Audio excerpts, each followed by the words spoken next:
गौतम बुद्धांचा महाबोधी बुद्ध विहार बोधगया हे बौद्धांच्या ताब्यात देण्यात यावे, कोपरगाव तालुक्यातील बौद्ध बांधवांची मागणी। महाबोधी महाविहार बोधगया मुक्ती आंदोलन 12 फेब्रुवारी पासून बोधगया या ठिकाणी चालू झालेले असून बोधगयाचे ऐतिहासिक महत्त्व बौद्ध बांधवांकरिता अत्यंत महत्त्वपूर्ण आहे। हे स्थळ केवळ भारतीय संस्कृती आणि बौद्ध धर्माचे महत्त्वपूर्ण केंद्र नसून हे एक विश्वातील जागतिक वारसा असणारे स्थळ आहे। भारतीय पुरातन खात्यानुसार मान्यता प्राप्त आहे।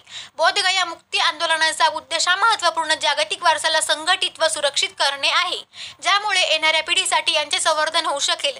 ज्या प्रकारे मशिदीवर मुस्लिम बांधवांचा अधिकार असतो, गुरुद्वारावर शीखांचा अधिकार असतो, तसेच हिंदू मंदिरांवर देखील हिंदू बांधवांचाच अधिकार असतो व ज्या त्या धर्मांचे धर्मगुरू ज्यांच्या त्यांच्या मंदिर, मस्जिद, गुरुद्वारा, चर्च या ठिकाणी पूजा अर्चा प्रार्थना करतात व त्या वास्तूंचे संरक्षण करतात व त्यांच्या रीतिरिवाजानुसार त्यांची पूजा होते, मग महाबोधी विहार बौद्धांचे असूनही पूर्णपणे बौद्धांच्या ताब्यात का नाही? म्हणून बौद्ध बांधवांची अशी मागणी आहे की सन 1949 बुद्धगया मंदिर कायदा रद्द करून बोधगया येथील महाबोधी महाविहार संपूर्णपणे बौद्धांच्या ताब्यात देण्यात यावे, यासाठी भारत देशभर आंदोलन चालू असून आज कोपरगाव शहरात 3 मार्च 2025 रोजी अखिल भारतीय भिक्खू महासंघाच्या वतीने भंते आनंद सुमनश्री यांच्या मार्गदर्शनाखाली कोपरगाव तालुक्यातील बौद्ध बांधवांनी तहसीलदार यांना निवेदन देऊन मागणी केली आहे की बोधगया महाविहार हे बौद्धांच्या ताब्यात देण्यात यावे, तसेच 1949चा बुद्धगया मंदिर कायदा रद्द करावा, बुद्धगया मंदिर परिसरात झालेले इतर धर्मीय अतिक्रमण हटविण्यात यावे, बुद्धगया महाबोधी महाविहार बौद्धांच्या ताब्यात देण्यात यावे, भारतातील बुद्ध लेण्यांवर इतर धर्मीय होणारे अतिक्रमण काढून बुद्ध लेण्या संरक्षित करण्यात याव्या, छत्रपती शिवाजी महाराज व डॉक्टर बाबासाहेब आंबेडकर यांच्याबद्दल राहुल सोलापूरकर यांनी अपशब्द वापरणाऱ्या व्यक्तीस पुणे महानगरपालिका सांस्कृतिक सल्लागारपदी नेमणूक केली आहे, ती रद्द करण्यात यावी, अशा विविध मागण्या केल्या आहे। या प्रसंगी बौद्ध बांधव मोठ्या संख्येने उपस्थित होते। जय भीम। या ठिकाणी महाबोधी महाविहार बोधगया या ठिकाणी 12 फेब्रुवारी पासून बोधगया बुद्ध विहाराच्या मुक्तीचं आंदोलन चालू आहे। कारण हे आहे की 1949 साली बोधगया टेम्पल ऍक्ट नुसार एक कायदा बनवण्यात आला होता। त्या कायद्यानुसार बोधगयाच्या टेम्पल म्हणजे बुद्ध विहाराचं मॅनेजमेंट करण्यासाठी 9 जणांची बॉडी बनवण्यात आली होती। त्याच्यापैकी 4 बौद्ध होते, 4 हिंदू होते आणि एक जिल्ह्याचा कलेक्टर होता। विषय असा आहे की जो जिल्ह्याचा कलेक्टर आहे तो बुद्धगयेत असलेल्या विष्णुपद मंदिराचा सुद्धा अध्यक्ष आहे, तसाच तो महाबोधी विहाराचा सुद्धा अध्यक्ष आहे, असा कायदा त्याच्यात बनवण्यात आलेला आहे।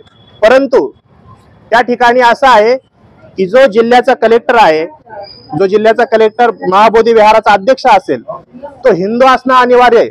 जर तो हिंदू नसेल तर बाकीच्या ट्रस्टींद्वारे इतर हिंदूंना ते अध्यक्षपदी बसवण्यात येतं। हा एक प्रकारचा बौद्धांवर होणारा अन्याय आहे।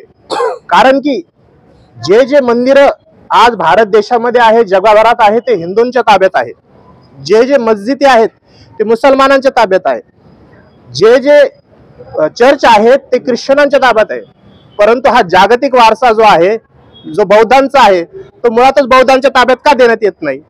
त्याच्यात अजून एक ऍक्ट नुसार असा आहे की कोणताही मॅनेजमेंट संबंधीचा निर्णय घेण्यासाठी केवळ 4 लोकांच्या उपस्थिती असणं अनिवार्य आहे। त्यामध्ये बौद्ध लोक हे अल्पमत जातात, ते 5 जण असल्यामुळे तिथं निर्णय होऊन जातो।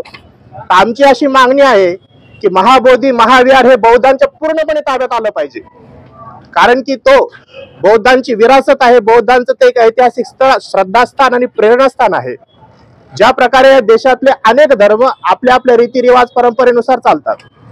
महाबोधी महाविहारामध्ये सम्राट अशोकांच्या काळापासून तिथं स्तूपांची निर्मिती त्यांच्या नंतर अनेक राजांनी केली, परंतु तिथं इतर धर्मीय मूर्त्यांचं देवतांचं सुद्धा अतिक्रमण झालेलं आहे। जर मस्जिद मध्ये गेले तर मस्जिद मध्ये कुठे तुम्हाला चर्चचे अवशेष सापडणार नाही, किंवा मंदिरात गेल्यावर कुठे मस्जिदचे अवशेष सापडणार नाही। पण महाबोधी महाविहारामध्ये इतर धर्मियांचं सुद्धा अतिक्रमण झालेलं आहे, ते सुद्धा या ठिकाणी हटवण्यात यावे अशी आमची मागणी आहे। आणि ते महाबोधी विहार बौद्धांच्या ताब्यात मिळावं अशी आम्ही मागणी घेऊन या ठिकाणी आलेलो आहे। आमची मागणी प्रशासनाने वरती पोहोचवावी अशी आम्ही या ठिकाणी विनंती करतो आणि हे निवेदन या ठिकाणी आम्ही देत आहोत। वंदनीय तथागत भगवान बुद्ध परमपूज्य बोधिसत्व डॉक्टर बाबासाहेब आंबेडकर यांच्या आदर्श आणि प्रेरणा विचाराला अभिवादन करत असताना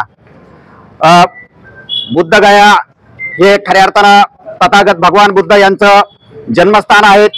ते एक बौद्धांचं पवित्र असं स्थळ आहे.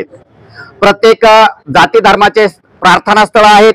त्या जाती धर्माच्या स्थळावरती त्या धर्मगुरूंचा अधिकार आहे. परंतु हेच एकमेव असं माध्यम आहे की तथागत भगवान बुद्धांचा जन्मस्थळाच्या ठिकाणावरती मनुवादी विचारसरणीने अतिक्रमण केलेलं आहे. ते आजही ब्राह्मणांच्या ताब्यात आहेत. तेव्हा सरकारला आमची अशीच विनंती आहे की ते स्थळ बौद्धांचं स्थळ हे बौद्धांच्या ताब्यात देण्यात यावं. कारण का जिथं मस्जिद असेल त्या मस्जिदवरती मौलानाचा अधिकार आहे, चर्चवरती ख्रिश्चनांचा अधिकार आहेत. अशाच माध्यमातून बौद्ध स्थळ हे बौद्धांच्याच ताब्यात मिळालं पाहिजे.